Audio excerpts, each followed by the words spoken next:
Il frappe sur le sol vénézuélien plus de 15 fois, même maintenant, rien que dans vos remarques récentes. Pourquoi Maduro devrait-il prendre votre menace au sérieux? Il peut faire ce qu'il veut. Objectif? Maduro? Quel objectif? Il n'y a pas de réponse. Il peut faire ce qu'il veut. Nous avons une armada massive formée, la plus grande que nous ayons jamais eue, et de loin la plus grande que nous ayons jamais eue en Amérique du Sud. Il peut faire ce qu'il veut. Ce n'est pas grave, quoi qu'il veuille faire. S'il veut faire quelque chose, s'il joue les durs, ce sera la dernière fois qu'il pourra le faire.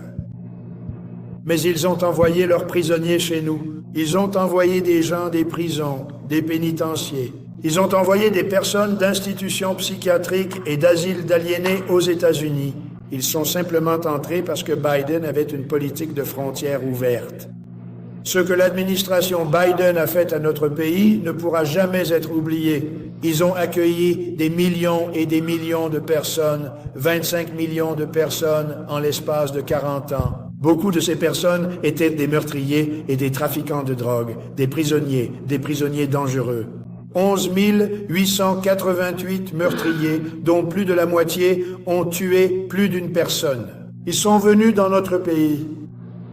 Maintenant, j'ai parlé à Christine et à Tom, et ils sont venus me voir. Et nous avons eu une excellente réunion. Ils ont fait un travail remarquable. On se fait connaître. On se fait connaître très rapidement. Mais cela n'aurait jamais dû arriver. Mais le Venezuela a été l'un des pays qui a le plus profité des frontières ouvertes créées par Biden, plus que n'importe quel autre pays. Trinidad, on avait des gangs partout. Écoutez, je veux dire, vous avez un gouverneur très faible au Colorado. Regardez ce qui s'est passé au Colorado, où ils occupaient des immeubles d'appartements. Et ils ne voulaient rien faire à ce sujet alors qu'ils le voyaient.